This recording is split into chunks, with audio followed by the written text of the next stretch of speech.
On your attributes. Women, how many times did you flutter your eyelashes? So it's true, we're all in sales. We need to learn to sell ourselves, our ideas, our product, or our service. That's what this is about today. I'm going to give you a system. A sales system. You have to have a system. You have to study this. It's actually part science, part art. And I'll give you a system for how to close the sale. Isn't that the point of the matter? To sell whatever it is, the idea, the product, the service. You want to get the contract. You want to get the yes to the question, will you buy today? But first, one of the things you have to do is determine the needs of your prospect. What is it that they need? Why are you there to see them? And you're going to do that through a series of questions. You're going to ask them. For instance, a car salesman, doesn't he get you going on, hey, what model are you interested in? What color do you like? Do you like to drive fast or slow? Determine their needs. And at that point is when you first start to build what is known as rapport. You start to build a relationship. And that is the most important part of this speech. You must build a relationship with your client. Which turns to salespeople. Are they looked on well by our society, or are they frowned upon? Is there some negative connotations with sales? Wasn't Richard Nixon compared to a car salesman? Like it's a bad thing. Salesmen, what I've seen in my career, are worth their weight in gold in any line of business. The salesman is the one that brings the business to the company. That's why they're so important. I discovered this as a young engineer. Just graduated from electrical engineering school, working for a computer manufacturer in Fort Lauderdale. And I saw these guys that, hey, they dressed a little nicer. They made more money than I did. And that was the aha moment. Salesmen are key, vital to all companies. So be proud of being a salesperson. It's good. We are the drivers of our economy. So be proud of it. Don't think you have a stigma. Now I did talk about dressing, okay, and how you feel. Josh, why do you dress like that every day? It's an inner reflection of what you think of yourself and how you present yourself to others. Right.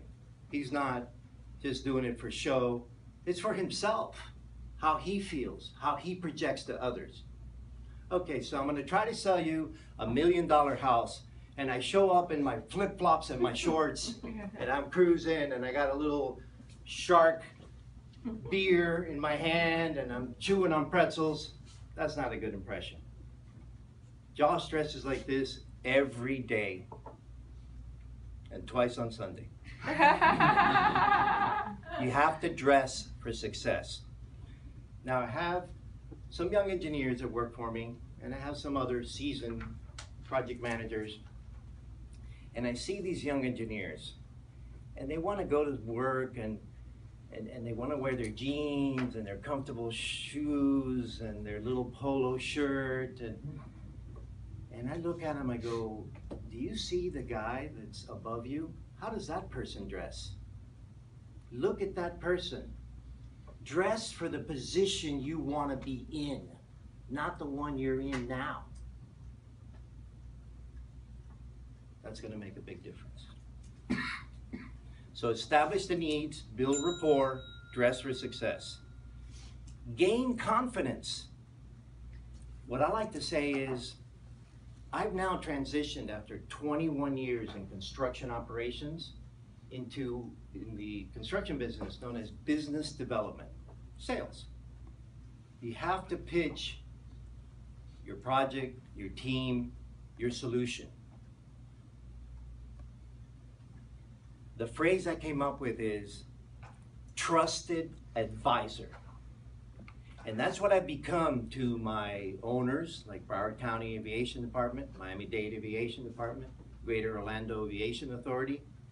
They look upon me as an expert in the business and as a trusted advisor, someone that they could come and ask for advice, ask questions to, and they're going to get an answer that is beneficial for them, not for me. I'm giving them good advice and they trust me. They have to trust me for things like change orders. It's a very touchy subject in the construction industry. In fact, it's a dirty word or dirty words. You have to gain the trust of your prospect. Now here's the little acronym I want you to write down. It's called drama. And I'm not talking about having drama in your life. I hate drama. Leave the drama to your mama. But you have to sell a solution. The first thing you do is a demonstration. And I had a very fancy demonstration when I sold Cutco. Anybody heard of Cutco? Yep. Yes. They sell fine cutlery through a company called Vector Marketing. Talk about a tough sales job. Cold calling to sell knives to people. That was tough, but the demo is what did it. One of the first things that I used to do was there's a pair of scissors that they don't call scissors. Just like the word, you don't say, hey, I'm coming over to sell knives. No, I'm coming over to sell you fine cutlery. So the scissors were called shears. And they're really cool. I wish I would have brought them, but they connect at the center and you can pull them apart so you can wash them. So they're used for cutting chicken, cutting string, use them in the kitchen. And I used to take it and cut a penny. And I would cut the penny in half. And that would just leave them dazzled. So you have to dazzle them with a demo. Give them a demonstration of your product or service or idea of why it's the coolest things in sliced bread. The next one is a recommendation. As that trusted advisor, you can recommend things to your client based on, what did we learn first? The needs. Keep answering those needs all along, and you make recommendations. Now, there always comes to the point of the money and what I call arithmetic. You got to be good with the numbers. But there's certain words that you should not use. For instance, don't say spend. Don't say buy. Don't say pay. The two key phrases that you can switch that out to are invest. Invest today. This is an investment in your future, an investment in your company. And the other one are, what are the cost advantages? Why is your product, service, or idea, what advantages does it have from a cost perspective?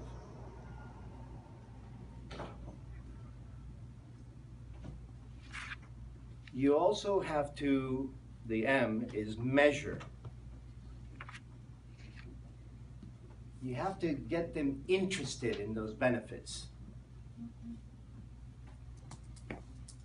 And you do that by pointing out the benefits as opposed to the features.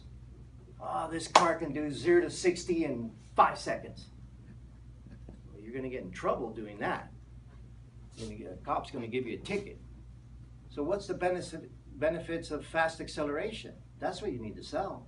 Oh, you can go to the expressway and you get on the acceleration lane. How many times you've been on there and you see people going really slow on, That lane is to be for accelerate so you get faster to catch up with the speed of the other cars. That's the benefits of acceleration. When I sold the knives had many benefits. The handles were ergonomically designed, thus more comfort to your hand. You get less tired. There was a full tang construction. The tang means that the whole knife was one entire piece, including the handle. Not like you took a little piece of steel and stuck it in a piece of plastic. The handle was made out of phenolic resin, the same thing they make bowling balls and space helmets out of. A very hard substance, better than wood. Wood, what happens to wood? It's wet, it's porous, it's bacteria. This one doesn't. So you sell them on the benefits, not the features. And lastly, the A of drama is to assure your client. Give them confidence that they are making the best decision by using your product, service, or idea. Now, when it comes to asking for the sale, what is it that you typically get? What is it called? Rejection. An objection. A lot of people take that as rejection. It's objection. They have something that they object to. And it's your duty, your job to find out why are they objecting and to find an answer for it. So you always have to be allaying their fears of the objections. So one of the first ones that I used to get is, oh, that's expensive. It's too much money. Was it too much money today? Or what happens if I show you a payment plan? Will that be better for you? So as you hear the objection, don't say, oh, that's not true. I don't agree with you. No, agree with them. Oh, I can see that. I feel your concern. I hear you. Let me show you how I can help you. So be ready to field objections. Those of you that are in sales, you've already heard all the objections from other clients, haven't you? Right? Yes. So you know them already.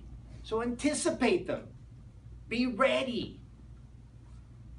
What kind of objections do you get trying to sell a clean pool water?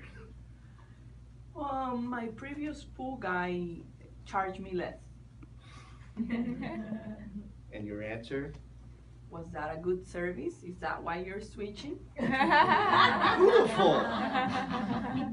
She handled that objection masterfully. And that's what you have to do. Objections are going to come. And don't think they're rejections of you or your product or your service. It's them. They're the ones that have a little issue about something, and you need to, again, assure them, reassure them that they're making a good investment, that they're making a good decision. Lastly, it's closing, right? It's all about the close, the sale, the contract. You convinced your boss to give you a raise. Make sure he gets the employee status change form to put the raise on there. And I give you another acronym. Simple, it's CLOSE. C-L-O-S-E. The first one is comparison. So ask them to make a tiny little decision. And car salesmen are great at this. Did you like the red car or did you like the white car? You always have to give them choices and let them make that decision. Josh, people say, oh, I really want a house with a pool. Are you going to show them houses that don't have pools? Is the pool important to you? Is the pool important to you? What kind of pool would you like? Recreational, lap pool? Saltwater, saline pool? This guy's a masterful salesman, that's why I pick on him. And so is Beatriz, she's in sales big time. But we're all selling, right? Remember that? Now here's another one that's like the takeaway. It's loss. And how do you do that? What are some of the things you hear on TV or the radio? Buy today. Get 2 for 1 today. If you buy today, you're going to get free stuff. Give them that sense of urgency. Oh, if you don't buy today, the discount of 20% is gone. Tomorrow I can't give you 20% off. It's got to be today. So there's a loss. People don't like loss. You give them something, but you take it back. Take it away. Gives it more value. Okay? Then you solicit their opinion about your product, service, or idea, and get them to agree to the benefits that you've expounded on earlier. Isn't this a cost-effective solution for you? Isn't this a great pool? Could you imagine your kids taking their swimming lessons here? Get them to agree, get their opinion, solicit their opinion. Because right there is where you might get more objections. And that's when you need to answer them. Okay? We're Toastmasters. What do? We tell stories. You gotta tell them a story. They love that. Tell them by example. That's the last letter of close.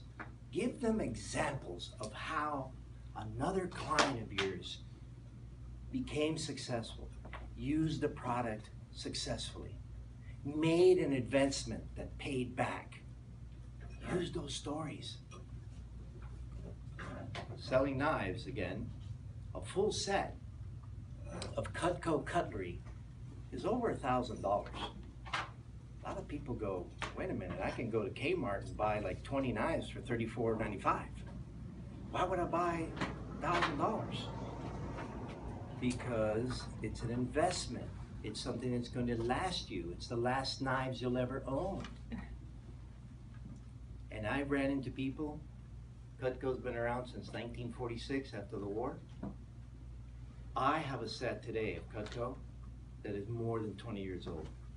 I ran into people that had Cutco for 30 years, 40 years. So you give them examples. Close. You got drama, you got close. I hope that this speech has benefited you all. You get any benefit out of this? Yes. Yes? Yes. Okay, wonderful. Did I inspire you Yes. Yes. to go out there and sell your idea, sell your product, sell your service, sell yourself? Yes. Yes. Because we're all salesmen. And